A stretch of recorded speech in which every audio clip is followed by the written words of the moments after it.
गया पहले से। नमस्ते मैम।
नमस्ते।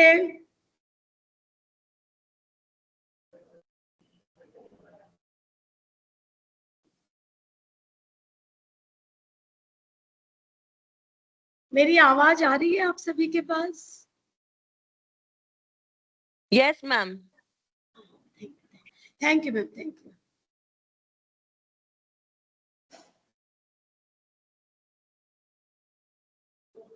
आप सभी का स्वागत है हिंदी सीटेट परीक्षा देने के लिए। आप सभी का उत्साह इतना बढ़िया है, इतना अच्छा है कि सीबीएसई ने 15 दिन आगे कर दिया एग्जाम।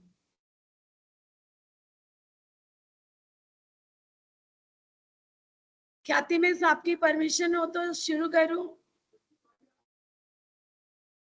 यस मैम, ख्याति ma'am is saying yes. Thank you ma'am, thank you so much ma'am.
तो चलिए, सीटेट की परीक्षा के लिए आप सभी, तैयारी के लिए आप सभी का स्वागत।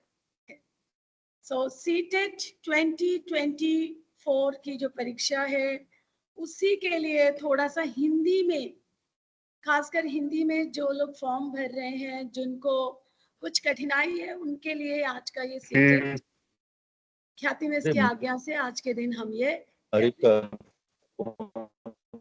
विश्वनाथ सर थोड़ा अनम्यूट कर दीजिए अपने आप को।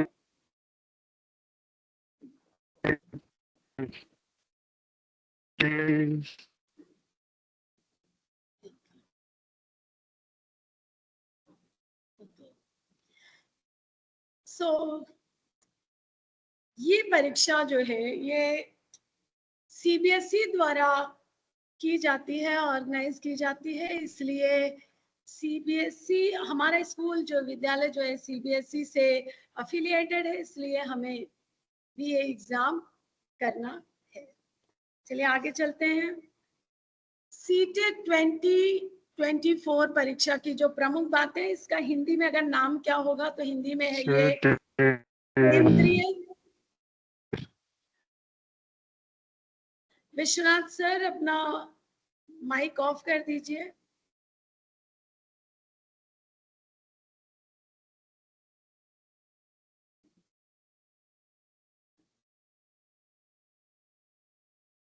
ओके,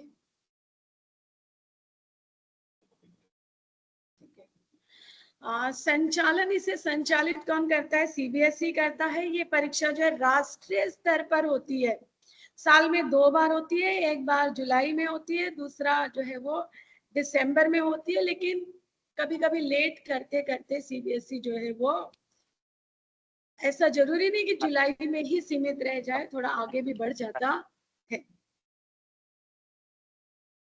ऑफलाइन होने वाली है, पेन पेपर ओएमआर शीट मिलेगा, सामने से हार्ड कॉपी क्वेश्चन पेपर का होगा, जहां पर जाकर के केंद्र पे जाकर के हमें ये परीक्षा अपियर करना होगा। सीटेट आवेदकों की संख्या जो है, देखिए आपके साथ, हमारे साथ जो जितने भी विद्यार्थी बैठने वाले हैं उनकी संख्या अनुमानित है कि 2 लाख के करीब उनकी संख्या होने वाली है। उन 2 लाख में कहते हैं कि सिर्फ 3% 4% जो है वो रिजल्ट जो है सक्सेसफुल होता है। सो इस 3% में आप हो, हम हो, गोपी बिरला मेमोरियल के सभी शिक्षक हो, इसी शुभ कामना के साथ में हम आज की इस कक्षा की चलिए शुरुआत करते हैं। उम्मीद करती हूँ आप एक पेन पेपर अगर लेकर के बैठेंगे तो जो उत्तर आप दे रहे हैं, जो यहाँ पे मैं PYQs मॉक टेस्ट एक लेकर के आऊंगी आपके लिए, वहां पे आप अपनी रैंकिंग जो है यहाँ पे निर्धारित खुद से खुद ही अपने लिए कर सकते हैं। 150 मिनट होगा, प्रति क्वेश्चन 1 मिनट का होगा। सुबह 9:30 बजे से लेकर के 12 बजे तक शिफ्ट 1 की परीक्षा होगी और शिफ्ट 2 की परीक्षा 2:30 से लेके 5 o'clock तक होगी, 5 बजे तक शाम के होगी। आगे देखिए, सीटेट की प्रमुख बातें जो है वो वही कि paper 1 150 marks, paper 2 150 marks, MCQ होंगे। एक जो दिखा रहा है आईफोन है, नहीं OnePlus कनेक्ट, कृपया अपने आप को म्यूट करें, उसके अंदर ही होगा ना, म्यूट कीजिए प्लीज। प्रत्येक अगर सही उत्तर है उसके अंदर तो नहीं आपको एक अंक। बदला नहीं पासवर्ड कभी। कश्मीरा में पूनम में please mute yourself, thank you. प्रत्येक सही उत्तर के लिए आपको 1 अंक मिलेंगे और गलत उत्तर होने पे कोई मार्क्स, कोई अंक कटने वाला नहीं है। सो ये प्लस पॉइंट है। तो आपकी कोशिश जो है ये हो कि सही सही करते हुए, और जो उत्तर नहीं भी आते हैं, मान लीजिए आप ABCD में से जो आपको लगता है कि ये सही उत्तर होगा, अधिक से अधिक आप पूरा का पूरा अटेम्प्ट करने की कोशिश करके, क्योंकि कोई नेगेटिव मार्किंग नहीं है। तो एक बार करने के लिए आपको डर या हमें डर नहीं लगना चाहिए। सीटेट परीक्षा की प्रमुख बातें 2 भाषाओं में होती है, एक है अंग्रेजी, दूसरा हिंदी। कक्षा 1 से 8 शिक्षक, कक्षा 1 से 8 के शिक्षकों के रूप में इसके जो उम्मीदवार होते, जो ये परीक्षाएं क्लियर करते हैं, उनकी नियुक्ति 1 से 8 तक पढ़ाने के लिए होती है। परीक्षा केंद्रों की संख्या 243 और इसकी वेबसाइट एड्रेस है https://ctet.nic.in। हेल्पलाइन नंबर भी यहाँ पे देखिए दिया हुआ है, आप इसका स्क्रीनशॉट ले सकते हैं ताकि कुछ भी परेशानी हो तो हेल्पलाइन पे आप कांटेक्ट कर सकते हैं। ये जो स्लाइड है इसमें कल 20 तारीख को आया है कि पहले जो एग्जाम होने वाली थी 1 तारीख को, 1 दिसंबर को, अब सीबीएसई ने उसकी डेट बढ़ा दी है 15 दिसंबर को ये परीक्षा अब आयोजित की जाएगी एज पर सीबीएसई गाइडलाइन। सो हमारे लिए एक प्लस पॉइंट है कि हमें 14 दिन और मिल रहा है, और यदि परीक्षार्थियों की संख्या अधिक रही तो कुछ सेंटर 14 तारीख को 14 तारीख को भी एग्जाम ये आयोजित कर दी जा सकती है। सो 14 या 15 मान के चलिए कि एग्जाम होगा as per this new guideline.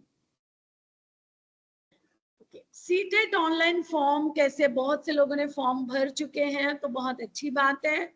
अगर मान लीजिए किसी ने नहीं फॉर्म भरा है तो आप 16 अक्टूबर तक फॉर्म भर सकते हैं।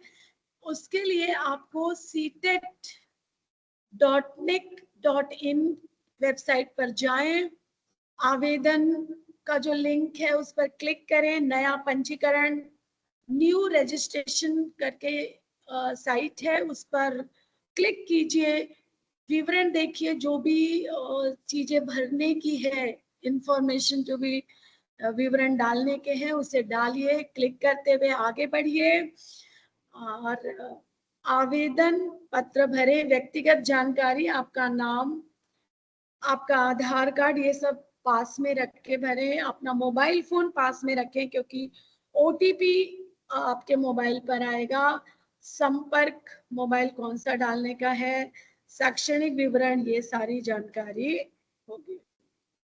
फोटोग्राफ, आई थिंक 100 KB का फोटोग्राफ होना चाहिए और 30 KB का आपका हस्ताक्षर का एक फाइल बनाकर रख लीजिए क्योंकि अपलोड करने के लिए आपको आसानी हो जाएगा। आवेदन शुल्क QR कोड और से आप भर दीजिए, आवेदन जो पैसे इस परीक्षा के लिए लगेंगे और ये पूरी प्रक्रिया करने के बाद में उसकी एक कॉपी आप अपने लिए सुरक्षित कर लीजिए। स्क्रीनशॉट भी ले सकते हैं सक्सेसफुल सबमिशन वाला पेज का, और या तो इसका एक कॉपी भी आप अपने लिए सुरक्षित करके रख सकते हैं। ओके,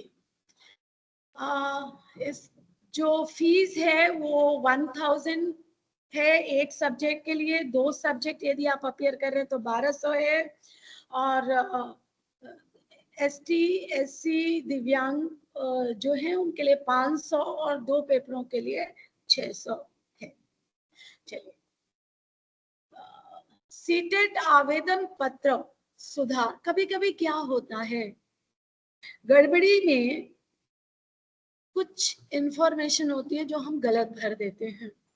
सो देखिए, और CBSE को ये बात पता है कि शायद भरते भरते कोई कुछ भी गलत, नाम हो गया, आधार कार्ड हो गया, तो कुछ गलत भर सकते हैं, तो इसके लिए सुधार, सीटेट आवेदन पत्र में सुधार की भी एक तारीख निकलती है। तो अगर कुछ इंफॉर्मेशन आपने गलत बाई चांस भर दिया है तो वही CBSE के आधिकारिक वेबसाइट पर जाएं, परिवर्तन करें जो चीज गलत हुआ है। ध्यान में रखने का है कि आपका जो सेंटर है वो नहीं बदलता है, वो वही रहता है, सेंटर एड्रेस उसमें चेंजेस नहीं होता है, सिर्फ आपके नाम में, आपके नाम, आपकी जो पर्सनल डिटेल्स है उसमें अगर कुछ गलती है तो उसे सुधारा जा सकता है। मान लीजिए फोटो आपने किस और डाल दिया या सिग्नेचर कोई और डाल दिया, तो वो फाइल आप सुधार करके दूसरी नई फाइल आप डाल सकते हैं। आवेदन संख्या, पासपोर्ट, सुरक्षा पिन, OTP, ये सब जो है उसे संभाल कर रखिए। क्लिक करें, आगे बढ़ते जाएंगे, जो जानकारी वहां पे देनी होगी। सो इसकी भी एक डेट निकलती है, सो घबराने की कोई बात नहीं है। इसके कौन ये एग्जाम अपेयर कर सकते हैं?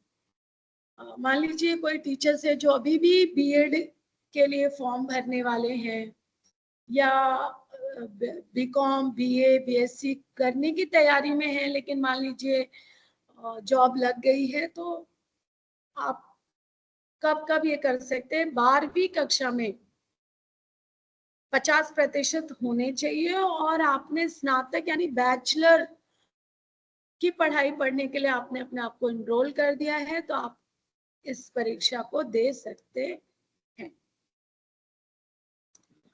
पेपर 1 के शिक्षक के लिए क्या पात्रता होनी चाहिए कि आप इस एग्जाम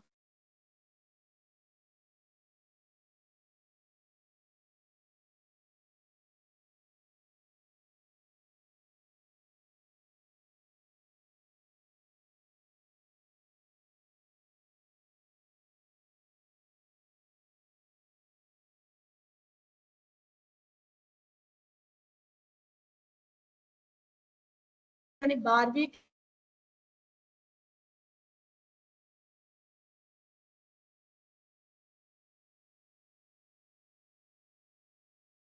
है तो भी आप इस परीक्षा को उत्तीर्ण कर सकते हैं। तीसरा है 50% अंकों के साथ सीनियर सेकेंडरी एजुकेशन या इसके बराबरी जैसा परीक्षा उत्तीर्ण तथा बैचलर ऑफ एलिमेंट्री एजुकेशन में आपने 4 वर्ष वाले बीएड में यदि आपने प्रवेश लिया है तो आप ये एग्जाम दे सकते हैं। पेपर 2 के लिए भी कुछ इसी प्रकार की रिक्वायरमेंट एलिजिबिलिटी क्राइटेरिया है।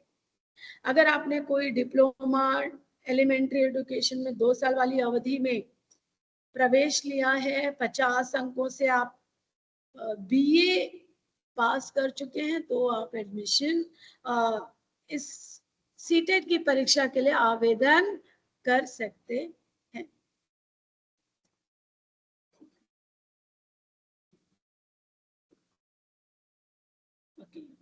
हमारे सब्जेक्ट कौन से होंगे, ये 2 पिछले सीटेट में भी हम लोग ने देख चुके हैं। पेपर 1 के लिए 5 सब्जेक्ट होते हैं जिसमें चाइल्ड डेवलपमेंट एंड पेडागोजी, भाषा 1, भाषा 2, अंक शास्त्र यानी गणित और पर्यावरण यानी ईवीएस, ये कुल मिला के 5 सब्जेक्ट पेपर 1 के लिए होता है। पेपर 2 के लिए है बाल विकास और शिक्षा शास्त्र, जो कि दोनों पेपरों में समान है, थोड़ी बहुत प्रश्नों का अंतर हो सकता है। भाषा 1 वहां पर भी है, भाषा 2 है, गणित और विज्ञान। यहाँ पे जो 4 सब्जेक्ट है, एक है मैथ्स और साइंस। जिन्हें मैथ साइंस नहीं चाहिए वो सोशल साइंस ले सकते हैं, जिसमें इतिहास, भूगोल, सामाजिक शास्त्र यानी पॉलिटिकल साइंस होने वाला है। ये पूरा पाठ्यक्रम होगा। ओके, देखिए जो चाइल्ड साइकोलॉजी है उसका जो पाठ्यक्रम क्या होने वाला है। उसका पाठ्यक्रम जो है ये बाल विकास की अवधारणा। एनीबडी बाल विकास की अवधारणा से क्या समझ में आ रहा है या क्या लग रहा है कि क्या हो सकता है बाल विकास की अवधारणा? Please unmute yourself and give answer. Poonam ma'am, child development. Okay ma'am, child development बाल विकास हो गया, उसका अंग्रेजी का हिंदी से अंग्रेजी हो गया। उसमें क्या सीखेंगे? जैसे बाल विकास है तो मतलब उसके अंदर सीखेंगे क्या हम लोग, या क्या पढ़ के जाना होगा? कोई और भी? थैंक यू ख्याति मैम।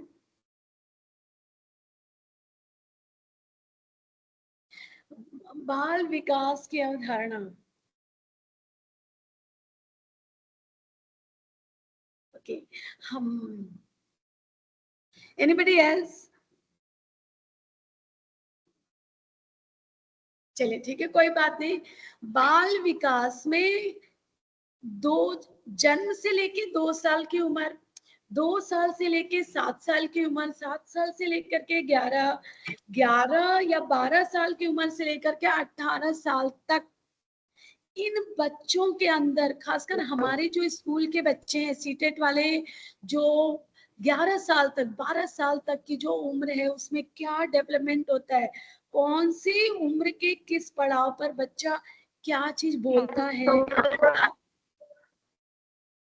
क्या चीज वो सीखता है, क्या चीज उसके अंदर, बच्चे के अंदर उम्र के साथ साथ क्या डेवलपमेंट होगा, ये यहाँ का ये जो बाल विकास की अवधारणा है, ये यहाँ पर हमें जानकारी रखनी होगी कि 2 साल तक का बच्चा क्या सीख करके आता है। प्री प्राइमरी जो टीचर्स हैं कि अगर 2 साल 3 साल 3 साल का बच्चा क्या उसके पास में पूर्व ज्ञान क्या क्या है, उसके पास में हो सकता है कि अपनी भाषा होगी, जो मातृभाषा जिस भाषा में बोलता हुआ घर से आ रहा है, उसके डेवलपमेंट क्या क्या है। तो ये जो बाल विकास की अवधारणा हम टीचर्स को जाननी होगी कि मेरा जो 6 to 8 का जो बच्चा है उसका डेवलपमेंट क्या है, उस क्या चीजें जानता है, क्या चीजें समझता है, किस उम्र तक उसके क्या डेवलपमेंट है, ये हमें जानना होगा। और ये सीटेट में अंकों में पूछा जाए। समावेशी शिक्षा की अवधारणाओं को, समावेशी शिक्षा मतलब,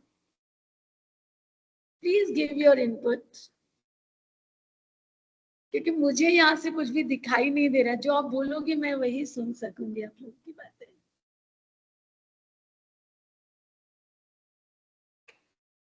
समावेशी शिक्षा क्या है?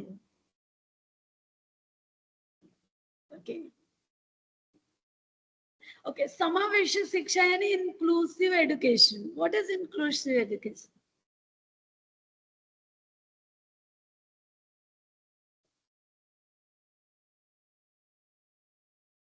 Anybody? Inclusive education. What is called inclusive education?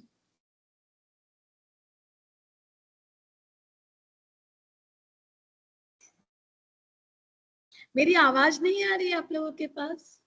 Students with learning disabilities. Yes, ma'am. एकदम सही. Students with learning disabilities. Slow learners. Yeah, slow learners also. There is special needs, like various kind of children are there in the society. हो सकता है किसी को देखने में परेशानी हो, किसी को सुनने में परेशानी हो. We are Students with talking special about, needs. या स्पेशल नीड्स जो बच्चों की है.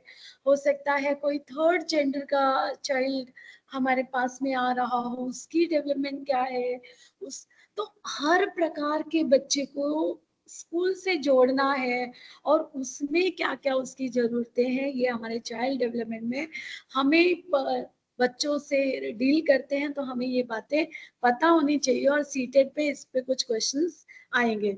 सीखना और शिक्षण शास्त्र ये तो इतना इम्पोर्टेंट है कि हर सब्जेक्ट में, जैसे हिंदी है तो उसके हिंदी के शिक्षण शास्त्र थोड़े से अलग होंगे, दूसरा सब्जेक्ट सोशल साइंस, मैथ्स, तो हर इसमें एक पेडागोजी वाले जो क्वेश्चन है इस सीडीपी में भी आएगा, और साथ साथ अलग सब्जेक्ट वाइज भी सीडीपी अलग, पेडागोजी जो है अलग अलग होगी. विशेष आवश्यकता वाले शिक्षक, अगेन वहीं पे बच्चों की क्या क्या जरूरतें हैं, again slow learner, dysgraphia, dyscalculia, इस तरीके के जो बच्चे हैं हम उन्हें क्या सहायता दे सकते हैं, इन सब के लिए भी इसकी भी तैयारी हमें करके जानी होगी सीटेट एग्जाम अपेयर करने के लिए. पर्यावरण जो पेपर 1 के हमारे टीचर्स देंगे, परिवार और दोस्तों के बारे में, भोजन और आश्रय, जल एवं यात्रा, वे चीजें जो हम बनाते हैं और करते हैं.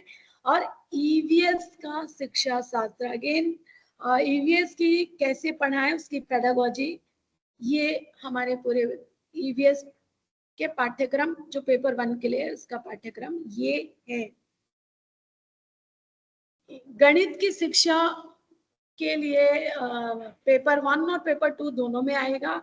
आपके सामने जो नाम है वो शायद नाम थोड़े हिंदी में डरावने लग रहे होंगे.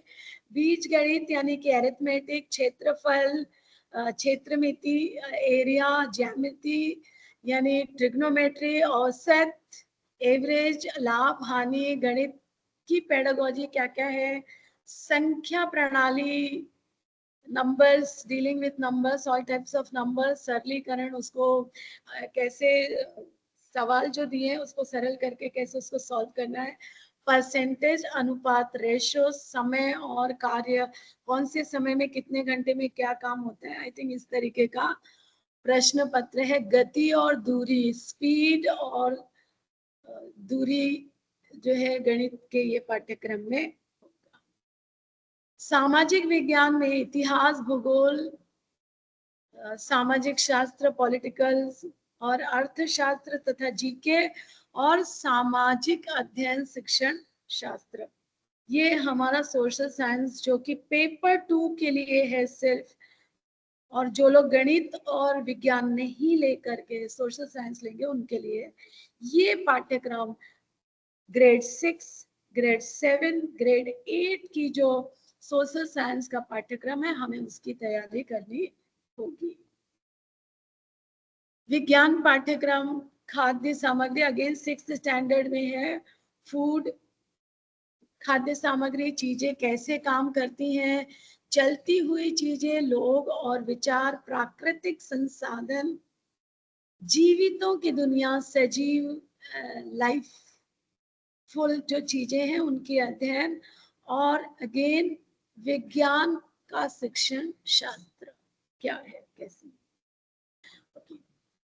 पाठ्यक्रम अभी जो लैंग्वेज है, जो इंग्लिश पेपर 1 या हिंदी जो पेपर 1 में लेंगे और पेपर 2 में क्या होगा, अदृश्य मार्ग यानी कि जो नहीं पढ़ा हुआ है, यानी कॉम्प्रिहेंशन, अनसीन कॉम्प्रिहेंशन, व्याकरण, भाषा शिक्षण, पेडागोजी क्या होगी। तो इस प्रकार का ये है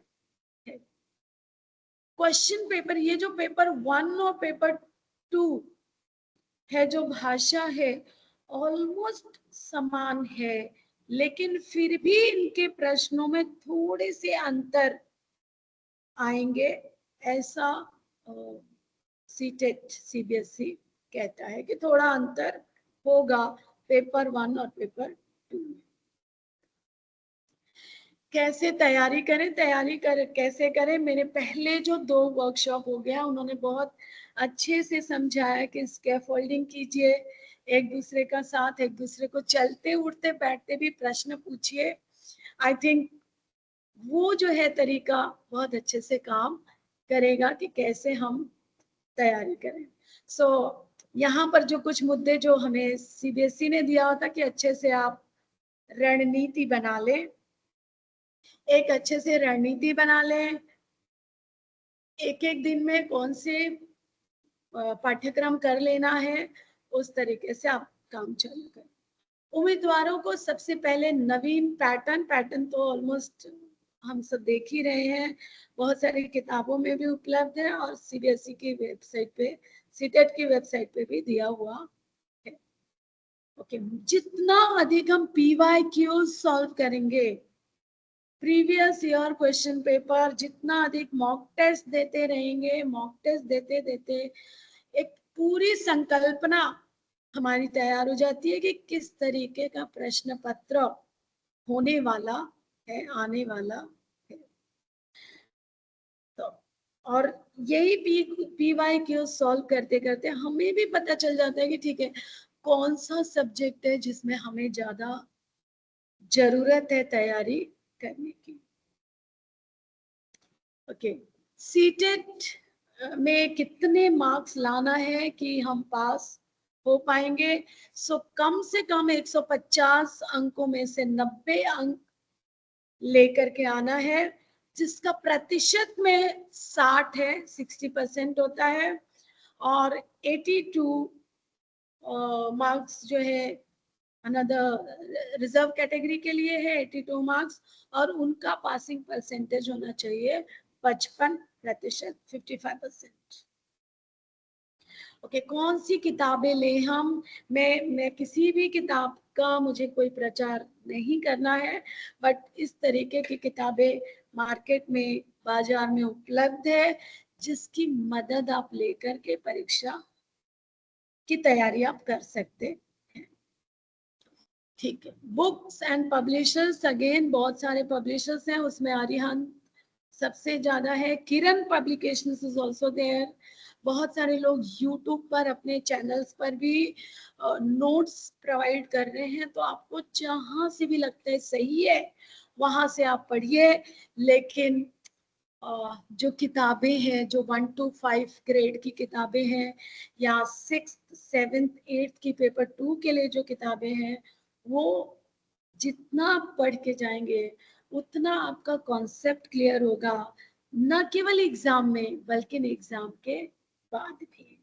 so I think main is textbook जो हमें स्कूल में मिल रही है, बच्चों के पास है जो बुक, उसे लाइब्रेरी से ले सकते हैं, अपने लाइब्रेरी से लेकर के भी तैयारी आप कर सकते हैं। तो चलिए अपने मुद्दे पर आती हूँ। हिंदी भाषा शिक्षण सत्र अभी इंग्लिश का हो चुका, सोशल साइंस का हो चुका, चाइल्ड पेडागोजी और साइंस और मैथ्स का हो चुका। आज मेरी बारी है हिंदी की ले चलने की। उम्मीद करती हूँ कि मैं कुछ कर सकूंगी या कर पाऊंगी आज की कक्षा के बाद, शायद थोड़ी बहुत मदद आपको मिल पाए। तो चलिए हिंदी के लिए आगे बढ़ते हैं। उम्मीद करती हूँ कि सभी को स्क्रीन दिखाई दे रहा है। आप कृपया बोल करके भी उत्तर दे सकते हैं। यस,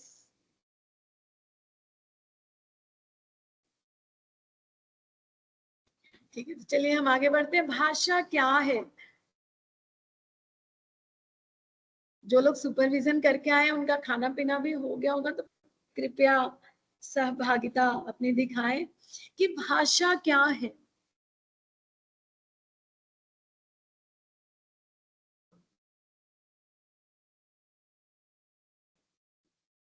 भाषा क्या है? भाषा से कैसे मदद होती है? भाषा की विशेषताएं क्या क्या है?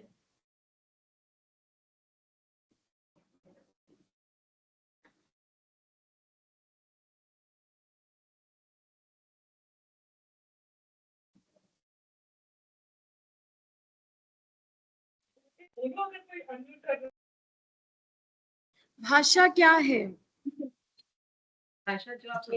Medium of communication ma'am. एकदम सही। भाषा जो है मीडियम ऑफ कम्युनिकेशन है, एकदम सही। Thank you.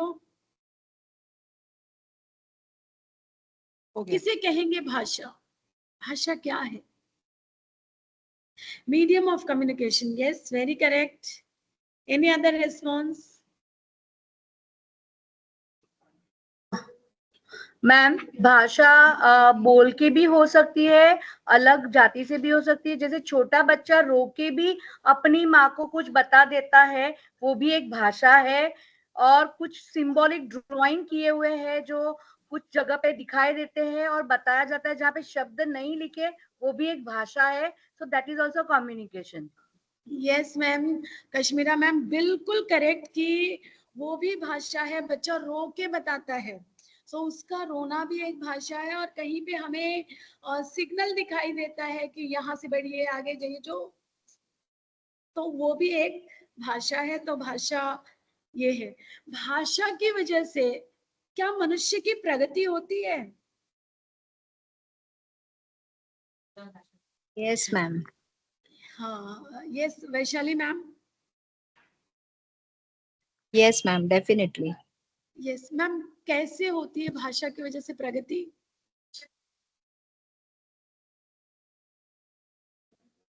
The more we communicate, the more people can understand. Unless we tell people something, people will not understand what you exactly want to say. There are various ways of communication, like Kashmira ma'am just said. Yes There yes are certain signs and signals, symbols, the gestures. Even the gestures tell us or they communicate certain things. The written yes information. Yes ma'am, thank you ma'am. आपने जो पहली बात कही कि ये समझो अपनी बात एक दूसरे तक पहुंचाते हैं, सो उससे भी प्रगति होती है। बहुत सी बातें हैं जो हमारी नानी ने बताया होगा, हमारी माँ को, दादी ने बताया होगा, मम्मी को, मम्मी ने वो हम तक पहुंचाया, तो वो कम्युनिकेशन वाली जो भाषा थी उससे। तो वो सारी चीजें आज आपके पास है, हमारे पास है। तो भाषा जो है मनुष्यों की प्रगति में सबसे बड़ा हाथ रहा है भाषा का। इसीलिए भाषा जो एक टूल है, भाषा जो है एक व्यवस्थाओं की व्यवस्था है। ये शब्द अक्सर सीटेट में कभी पूछा जाता है कि व्यवस्थाओं की व्यवस्था है भाषा, और भाषा एक टूल है। भाषा की वजह से मनुष्य की प्रगति बहुत अधिक हुई है। तो चलिए देखते हैं कि भाषा और क्या क्या करती है। सिर्फ तो अपने विचारों को एक दूसरे तक पहुंचाने का माध्यम है, जैसा आप ही लोगों ने भी बताया। भाषा सामाजिक जीवन को सार्थक करने के रूप में भी काम में आती है। अपनी बात एक दूसरे को बताना, समाज में अपनी बात पहुंचाना, संपर्क स्थापित करना। भाषा ज्ञान प्राप्ति का साधन है, किताबों के माध्यम से, लिखित भाषा के रूप से, मौखिक भाषा के रूप से।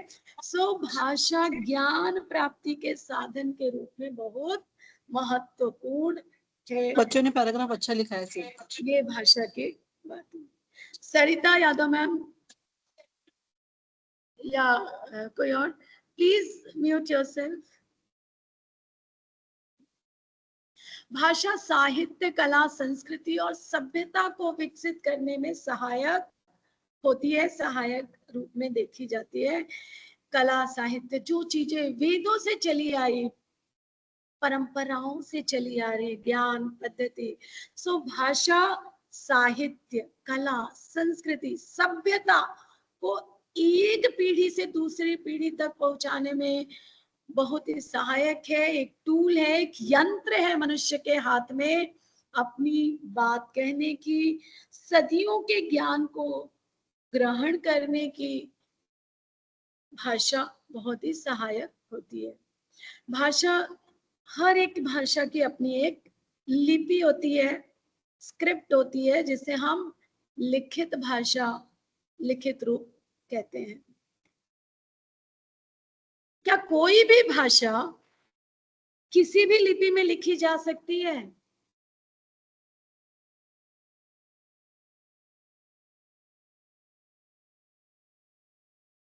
प्रश्न है कि क्या कोई भी भाषा किसी एक लिपि में लिखी जा सकती है?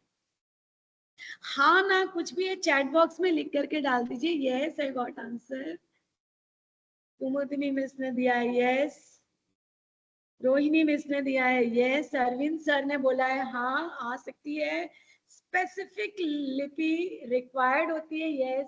सरिता यादव मिस ने आंसर किया है कि यस, स्पेसिफिक लिपि जो है रिक्वायर्ड होती है। कुमुदिनी मिस ने लिखा है यस। ओके, यहाँ पे मैं कोई गलत या सही उत्तर नहीं बता रही हूँ, लेकिन सीटेट का हम जितना भी पाठ्यक्रम देखते हैं उसमें वो कह रहे हैं नए ज्ञान के हिसाब से कि हर भाषा की अपनी लिपि है, लेकिन फिर भी हर एक भाषा किसी एक ही लिपि में भी लिखी जा सकती है। मान लीजिए जैसे मुझे लिखना हो कैसे हो, तो ये जो कैसे हो, इसे KAISEHO डाल दिया तो क्वेश्चन मार्क लगा दिया कैसे हो। सो सीटेट क्या के पोर्शन में, पाठ्यक्रम में जब हम देखते हैं तो वहां पे है कि किसी एक लिपि के माध्यम से भी दुनिया की सारी भाषाएं प्रकट की जा सकती है। यद्यपि हर एक भाषा की अपनी अलग अलग लिपि, अलग अलग स्क्रिप्ट है। जैसे अंग्रेजी की रोमन लिपि, हिंदी की देवनागरी, हिंदी संस्कृत की देवनागरी है। सो भले लिपि अलग, हम एक ही स्क्रिप्ट में भी लिख सकते हैं। जैसे आजकल हम लोग व्हाट्सएप पे लिखते हैं कैसे हो, हाउ, हिंदी में भी अगर कोई लिख रहा है हाउ आर यू, ऐसे तो ह लिख के आ की मात्रा लगा के लिखा जा सकता है। Thank you so much for your response ma'am. भाषा ये पहले ही बता दिया है ख्याति कश्मीरा मिस ने, वैशाली मिस ने, कि भाषा 3 प्रकार की है, लिखित, मौखिक, सांकेतिक, जो आपने बताया कि बच्चा रो के बताता है। दूसरा, संकेतों के आधार पे चिन्ह अलग अलग जगह पे दिखाई देता है कि आपको यहाँ जाना है, आगे मुड़ना है। सो वो सांकेतिक भाषा हो मौखिक भाषा जो बोल करके, फिर भी थोड़ा ध्यान देने का है कि लिखित भाषा मौखिक भाषा से की तुलना में अधिक स्थायी होती है। स्थायी यानी लंबे समय तक चलती है लिखित भाषा, क्योंकि लिखने में हम कोई गड़बड़ी नहीं करते, बोलते वक्त हम भले शब्दों में परिवर्तन ला करके भी बोल देते हैं, लेकिन जब लिखते हैं, जैसे एक उदाहरण के तौर पे कोई बोलता है कि हवे की रुख देखकर बात करो, हवे शब्द ही नहीं है, हवा है, लेकिन लिखते वक्त हवा ही लिखते हैं, लेकिन बोलते वक्त चलो चाय वाय ले आओ। सो लिखित भाषा जो है वो अधिक स्थायी होती है। मातृभाषा के विविध रूप। मातृभाषा जो बच्चा अपने घर से लेकर आता है, जो बच्चे की अपनी मातृभाषा है, उसका बहुत अधिक महत्व होता है। राष्ट्रभाषा, ध्यान दीजिए, हिंदी राष्ट्रभाषा नहीं है।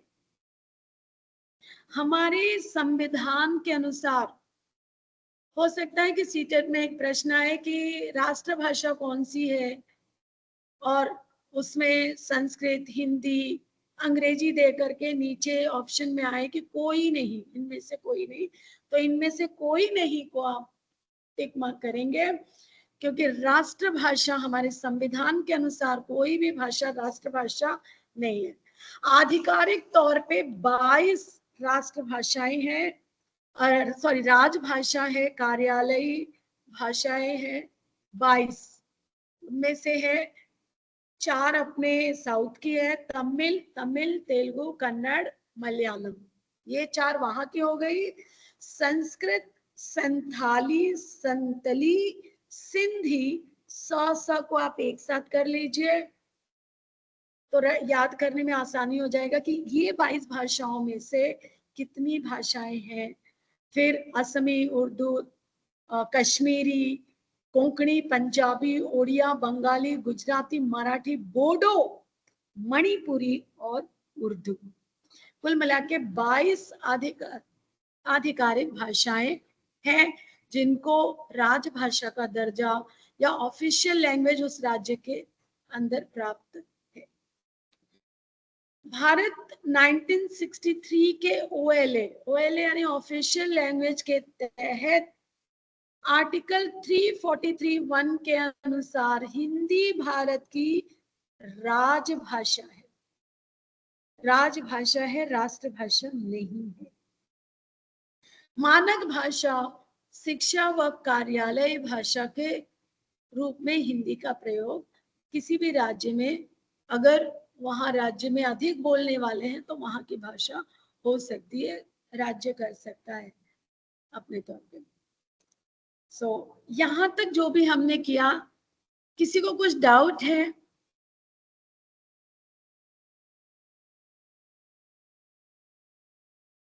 यदि डाउट नहीं है तो अभ्यास के लिए हम तैयार हो जाएं।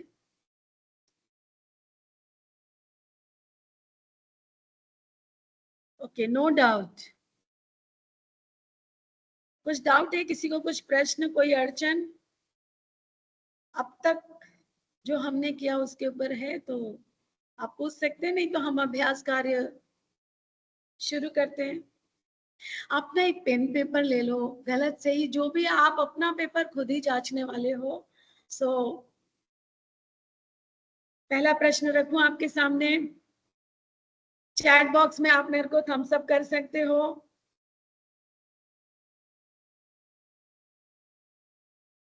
जैसे जैसे आपका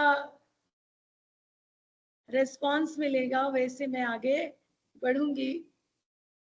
क्या आप तैयार हैं?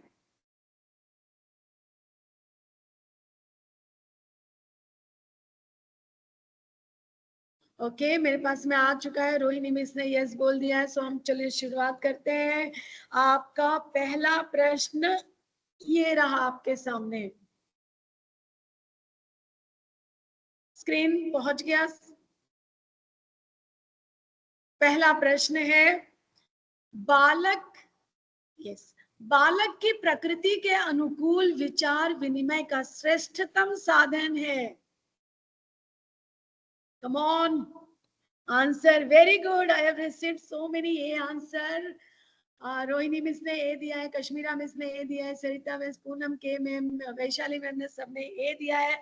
Very good. देखते हैं राइट आंसर क्या है. So right answer is A. Very good, very good. Manisha Pawar, Elina, सबने उत्तर दिया है ए. सो मातृभाषा जहाँ कहीं पर भी आए सो पढ़ करके मातृभाषा को हर जगह पे एनईपी 2020 से लेकर के एनसीएफ 2005 हो गया या चाहे जहाँ पे भी हो गया, मातृभाषा आते ही सबसे पहले नतमस्तक हो जाते हैं सब मातृभाषा. चलिए हम प्रश्न 2 देखते हैं आपके सामने. ये रहा. Yes, question 2. बच्चों की विकास, भाषा विकास के लिए जरूरी है बच्चों को ऑप्शन ए अनुकरण के लिए प्रोत्साहित करें. Yes, I am getting answer. Rohini miss ने आंसर दे दिया. बी, भाषा के प्रयोग के अवसर देना. यस, पूनम के मैम ने भी दे दिया. पूनम केशवानी मिस ने बी दे दिया है. चलिए रोजीना मिस ने भी बी दे दिया है. Kashmira miss, I am getting, Kashmira miss ने ए दिया है. सुनीता पांडे मिस ने ए दिया है. जैनी मिस ने बी दिया है. ओके, चलिए देखते हैं. उत्तर है बी. इसमें कुछ भी गलत सही, ये हमारी शुरुआत है तो आप बेहिचक उत्तर दीजिए. यहाँ कोई नेगेटिव मार्किंग भी नहीं है और सीटेड में भी नहीं है, तो आप बिंदास खेलिए. प्रश्न 3 आपके सामने है. जब बच्चे भाषा से मिलते कोई शब्द पढ़ते, मिलते कोई शब्द पढ़ते हैं तो वे केवल अवधारणा बना पाते हैं, केवल विषय ही पढ़ते हैं, साथ साथ भाषा भी सीखते हैं, साथ साथ परीक्षा की तैयारी भी करते हैं. Yes, I'm getting so many C answers. Yes, C, B, C answer. तो चलिए देख लेते हैं. Yes, so the correct answer is C. जिन्होंने भी C दिया है आपको बहुत बहुत बधाई हो, आपने सही उत्तर दिया है. जिसमें थोड़ा सा एक बताना चाहती हूँ यहाँ पर, जब भी मेरे दोस्तों, मेरे साथियों, जब भी ये केवल आता है, जैसे ऑप्शन ए में देखिए केवल है, ऑप्शन बी में केवल है, तो वो जब केवल देता है तब आप थोड़ा सा आपको हिंट मिलेगा कि आंसर नहीं हो सकता है.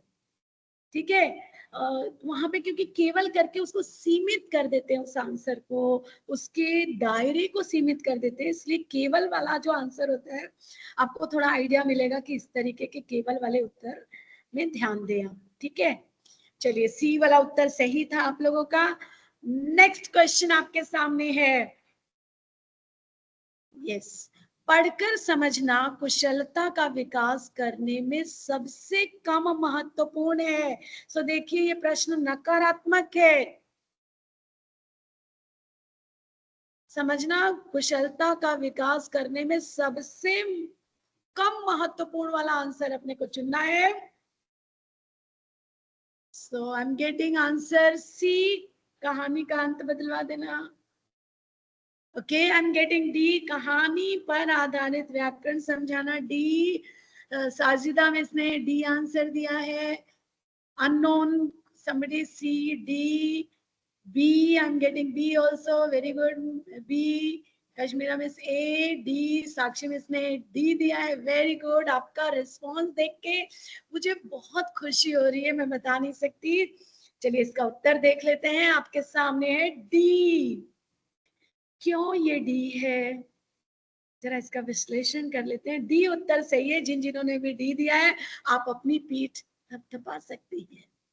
चलिए डी देख लेते हैं. सबसे कम महत्वपूर्ण व्याकरण लर्न करवाना या सिर्फ व्याकरण का विकास हो तो ये कम महत्वपूर्ण है.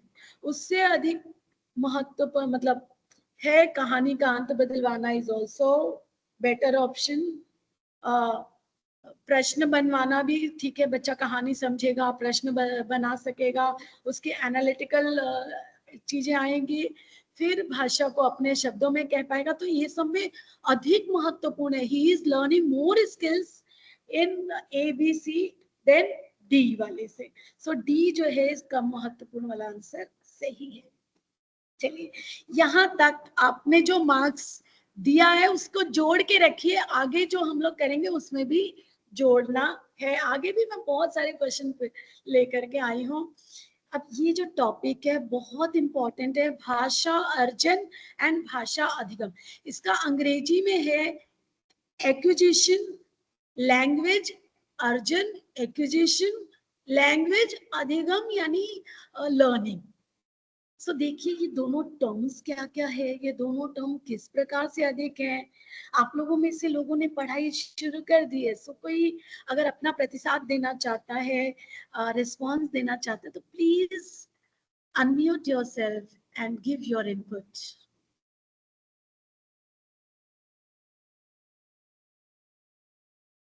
भाषा अर्जन, एक्विजिशन, भाषा अधिगम, लर्निंग। जिस किसी ने भी तैयारी की हो प्लीज गिव योर इनपुट।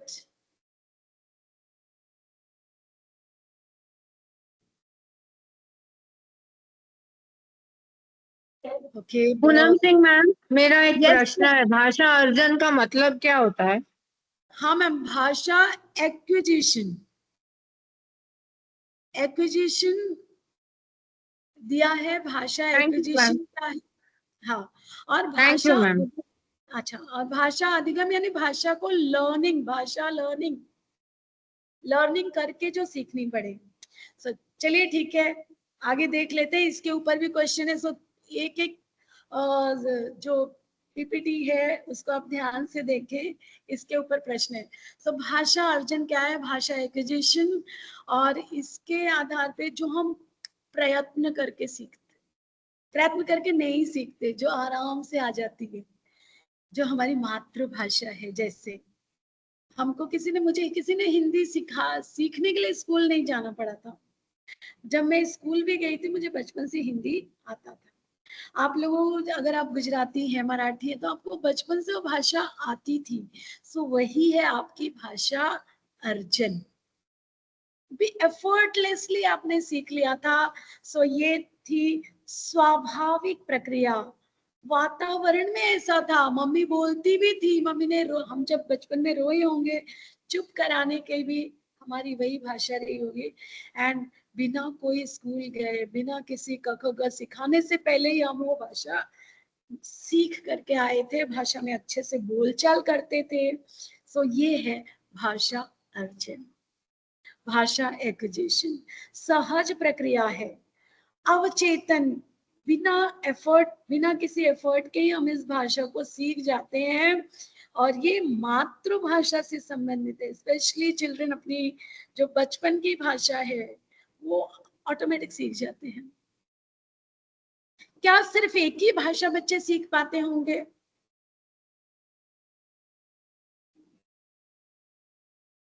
इस अर्जन की प्रक्रिया में मान लीजिए आज के समावेश में, आज के परिवेश में, प्री प्राइमरी के जैसे हमारे टीचर्स हैं, उनको क्या उनके बच्चे दो दो भाषा भी सीख करके आते हैं क्लास में?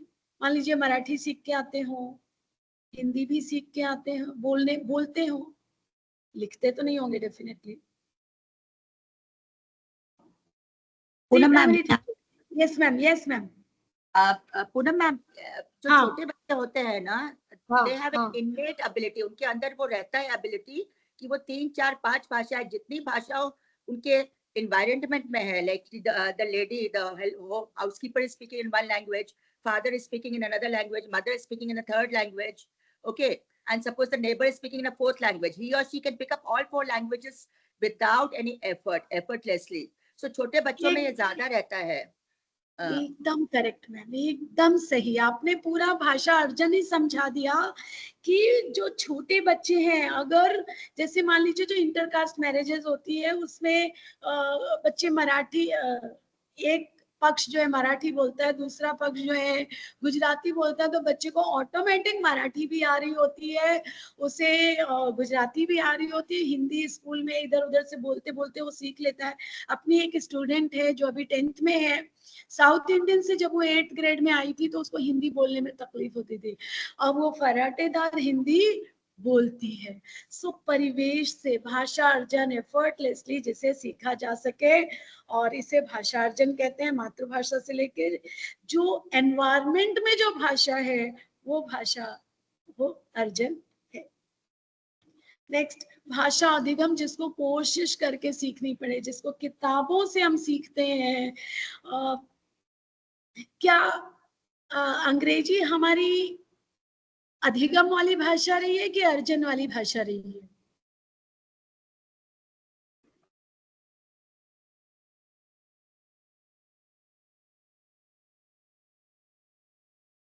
इंग्लिश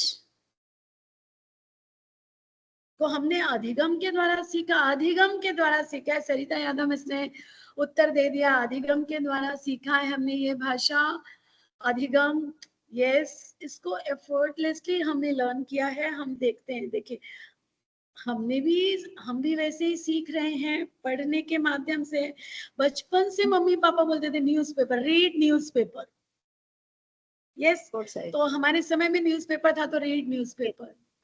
आज के बच्चों को जैसे मेरे बच्चे छोटे थे तो हम उनको सीडी लगा दिया करते थे, राइमिंग वाले, जो राइम्स के, नर्सरी राइम्स, स्टोरी के राइम्स लगा करके, ताकि वो सीख सके।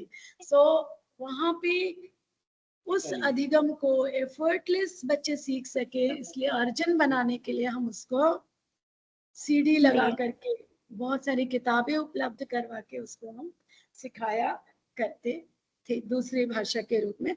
सो अधिगम की भाषा रही है जिसको एफर्ट करके हम उसको सीखते हैं। So please mute yourself. Okay, शिक्षकों को जागरूक होना पड़ता है। औपचारिक प्रक्रिया होती है अधिगम की दूसरी भाषा, ये दूसरी भाषा से संबंधित है। स्किनर का कहना है, जो स्किनर हैं भाषा वैज्ञानिक, भाषाविद, उनका कहना है कि पुनर्बलन, पुनर्बलन यानी रीइन्फोर्समेंट के द्वारा। आते 12 दिवसात ऑनलाईन बघा म्हणून सांगतात। वैशाली मैम जरा म्यूट कर दो ना अपने आप को। Thank you so much. So पुनर्बलन यानी रीइन्फोर्समेंट, अनुकरण यानी देख करके हम इस भाषा को सीखते हैं, प्रयत्न के साथ में सीखते हैं। प्रिंट जो है, जितना प्रिंट वाला वातावरण समृद्ध होगा, जैसे आपने कोशिश किया नर्सरी राइम लगा करके मोबाइल के अंदर, आजकल तो बच्चे देख देख के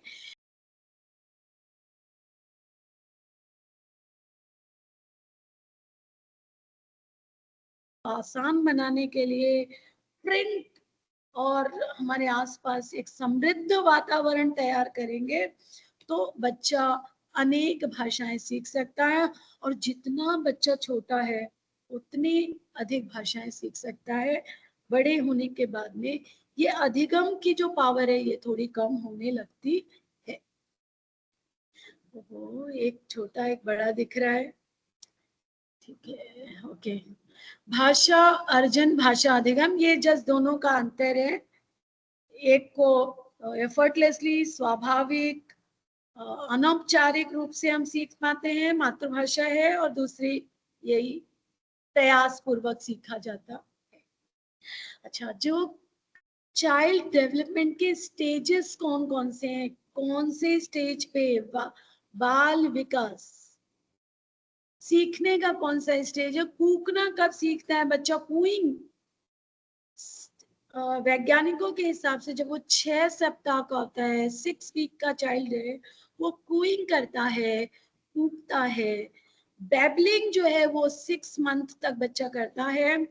एक शब्द, 1 वर्ड जो बच्चा प्रोनाउंस करता है वो 1 साल में। टेलीग्राफिक, वो 2 शब्दों का उच्चारण 18 माह से लेके 24 महीने तक होता है। लंबे उच्चारण वाक्य बना करके बोलना 2 से 4 साल तक होता है। ये वैज्ञानिकों ने बताया है, लेकिन इसमें मतभेद भी है। आजकल के बच्चे में भी ड्यू टू टेक्नोलॉजी, बहुत से बच्चे हैं जो बहुत इक्के दुक्के बच्चे जो बहुत कम बोलते हैं, मे भी दोनों पेरेंट जो है काम पे जाते हैं, बच्चों से बात करने का वातावरण शायद वैसा घर पे नहीं होगा, तो स्पीकिंग में कुछ बच्चों को बहुत प्रॉब्लम देखने सुनने में मिल रहा है।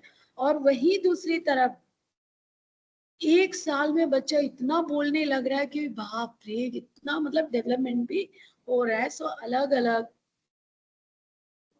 भाषाविदों ने इसके अलग अलग बताए हैं, लेकिन कुल मिला के मान लीजिए ये वैज्ञानिकों ने एक दिया है कि इतने समय पे इतना बोलेगा, इतने समय पे इतने करीब 272 शब्द और 2072 शब्द वो सीख जाता है उम्र के अलग अलग पड़ाव पर। चलिए, भाषा शिक्षण की प्रमुख विधियां क्या, कौन कौन से मेथड हैं? मैं यहाँ पे सिर्फ कुछ ही विधि लेकर के आई हूँ। मंजू मिस, सुनीता मिस, या हिंदी के कोई टीचर, जैसे व्याकरण विधि आप कैसे पढ़ा लेते हैं व्याकरण में? Anybody can give answer. व्याकरण विधि में पढ़ाना हो तो कैसे पढ़ाएंगे? मैम, हम लोग हाँ। सबसे ज्यादा प्रचलित है आगमन निगमन की, जिसमें Yes. कि या तो पहले उदाहरण देके बाद में परिभाषा बच्चों से निकलवाई जाए, जो कि हाँ। ज्यादा डेट में ये सरल है और बच्चों को ज्यादा इंटरेस्टिंग होती है। बाकी जो हम लोग की पुरानी प्रचलित प्रथा जो हम पढ़ते आए थे या पहले हमने जब यूज किया था कि पहले परिभाषा बताई जाए और बाद में फिर उदाहरण दिए जाए, लेकिन मुझे लगता है कि हाँ, वो आज जो हम पहले एग्जाम्पल देते हैं और फिर बच्चों से ही डेफिनेशन निकलवाते हैं, ये ज्यादा इंटरेस्टिंग है और ज्यादा सरल है। एकदम सही मैम। ये सारी जो पढ़ाने की विधियां हैं, सुनीता मिस ने एकदम सरल करके बता दिया कि आगमन विधि क्या है, निगमन विधि क्या है। थोड़ी सी ना कंफ्यूजन होती है, आगमन क्या है, निगमन क्या है। सो ये जो निगमन है, ये नौ से एक वर्ड उठा के निगमन यानी नियम।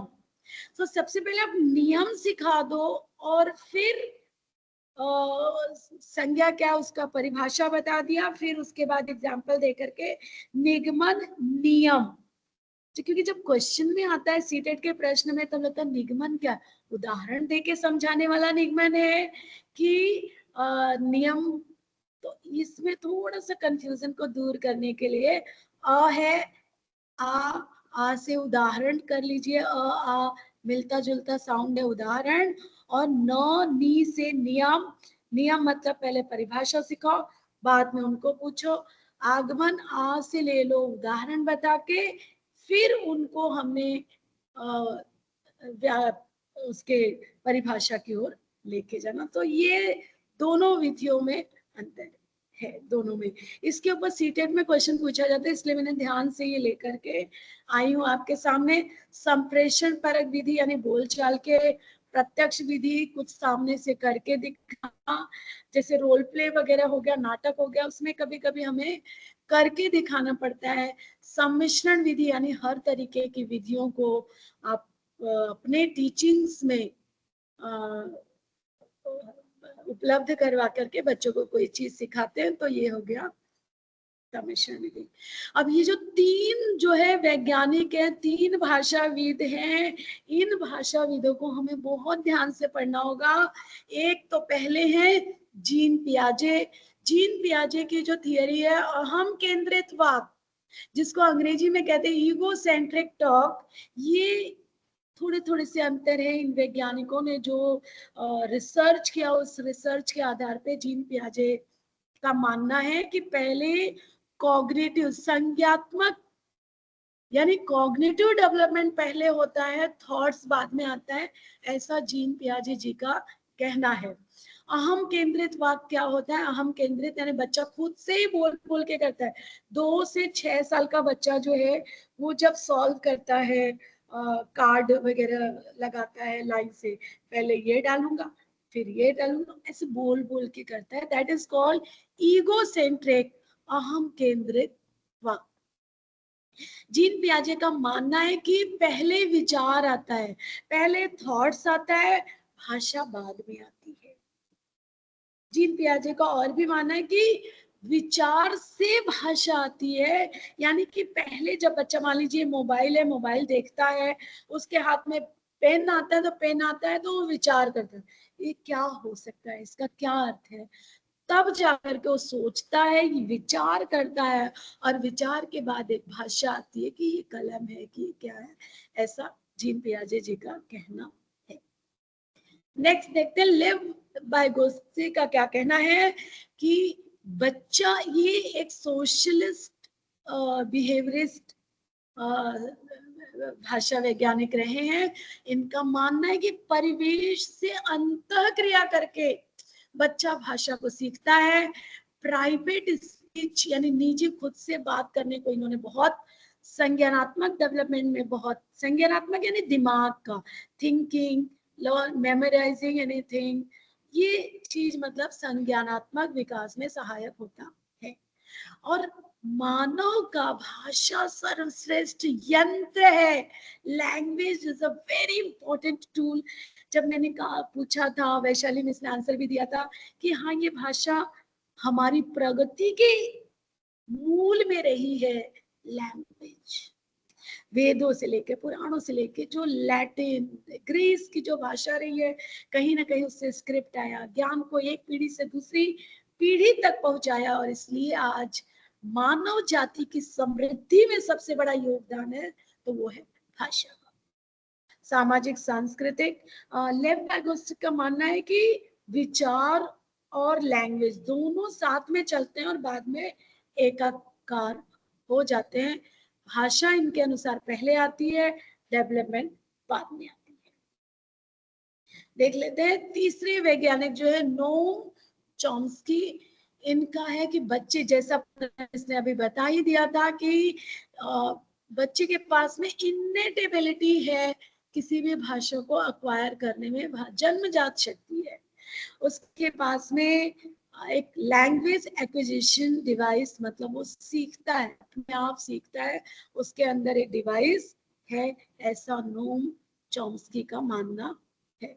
विश्व की जितनी भी भाषाएं हैं उनके मूल में एक व्याकरण ही है, ऐसा मानते हैं वो।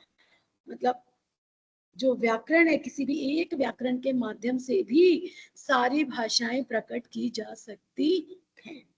भाषा 5 साल तक अधिक बच्चों के अंदर ये जो लर्निंग डिवाइस है, ये बहुत तेजी से कार्यरत रहती है 5 साल तक। इसलिए 5 साल के बच्चों को जितना समृद्ध वातावरण बनाएंगे लर्निंग का, उतना ही वो अधिक से अधिक भाषाएं सीखेगा।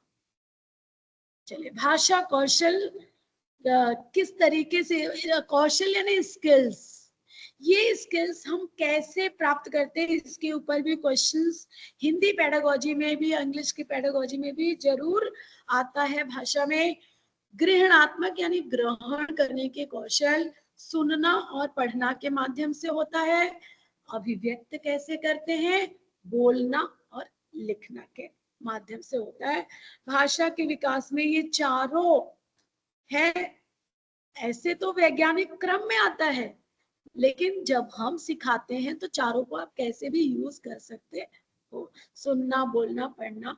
तब वहां क्रम नहीं होता सिखाते वक्त, तब वो क्लास, कक्षा के, हो सकता है बच्चा पहले बोले और बाद में सुने और फिर बाद में पढ़ना लिखना शुरू करे। एकीकृत करके हम इसे पढ़ाने के काम में लेते हैं। ठीक है, उम्मीद करती हूँ आपको समझ में आ गया हो, क्योंकि बहुत ही सरल है ये। सो आगे चलते हैं। अभी कितने प्रकार के बच्चे हमको मिलेंगे। डिसलेक्सिया वाले जो बच्चे होते हैं उनको लैंग्वेज रीडिंग में डिसेबिलिटीज होती है। डिसकैलकुलिया वाले को एरिथमेटिक और मैथ्स का कॉन्सेप्ट नहीं जल्दी से कर पाते हैं, ऐसा उनकी मतलब वो कमजोरी होती है। फिर डिस्ग्राफिया, कुछ जो कॉन्सेप्ट है उसे उनको समझने में परेशानी होती है। कितने पे कितने बच्चे बोल पाते हैं। इंक्लूसिव एजुकेशन में ये सारे प्रश्न सीटेट में पूछे जाते हैं। प्रश्नों के अलग अलग तरीके के माध्यम से इस पे भी प्रश्न बनते हैं। शिक्षण सूत्र क्या है, टीचिंग मैगजीन्स, अज्ञात ज्ञात से अज्ञात की ओर, ऐसे तो बहुत सारे हैं, बस कुछ ही लेकर आई हूँ। मूर्त से अमूर्त की ओर, सरल से जटिल की ओर, दृश्य से ठीक है, ये टीचिंग लर्निंग मटेरियल जितना समृद्ध होगा बच्चा उतनी जल्दी भाषा को सीख पाएगा। टाइप्स ऑफ असेसमेंट देखिए, फॉर्मेटिव, समेटिव और निदानात्मक। फॉर्मेटिव हम लोग करते ही रहते हैं लगातार, इसके नाम जो है थोड़ा सा स्टैंडर्डाइज्ड टेस्ट, टर्म एंड का जो टेस्ट है इसको समेटिव टेस्ट कहते हैं। डायग्नोस्टिक टेस्ट, जब बच्चे की कमजोरी क्या है उसे पता लगाने के लिए डायग्नोस्टिक टेस्ट होता है। सो चलिए, प्रश्न आपके सामने आ गया है और उत्तरों की मैं अपेक्षा करती हूँ। भाषा अर्जन का सिद्धांत किससे संबंधित है? चैट बॉक्स में उत्तर की प्रतीक्षा है।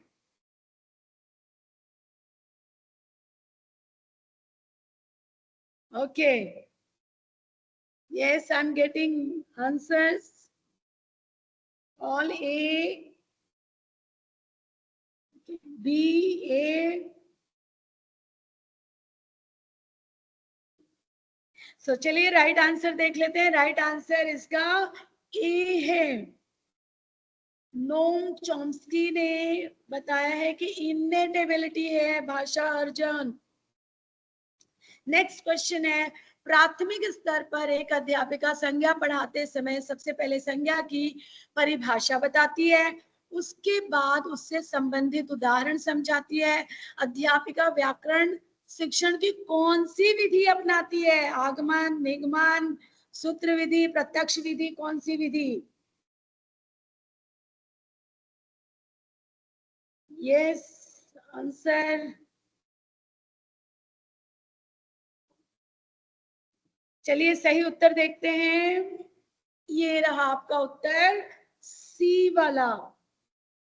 The correct answer is C. Next है, नेक्स्ट क्वेश्चन, भाषा के माध्यम से बच्चों का ज्ञान क्षेत्र विस्तृत होता है जिसमें सर्वाधिक योगदान किसका है? समाचार पत्र पत्रिकाओं का, बाल साहित्य का, विभिन्न प्रकार की कविताओं का, विभिन्न प्रकार के सांस्कृतिक गतिविधियों का, कौन सा है?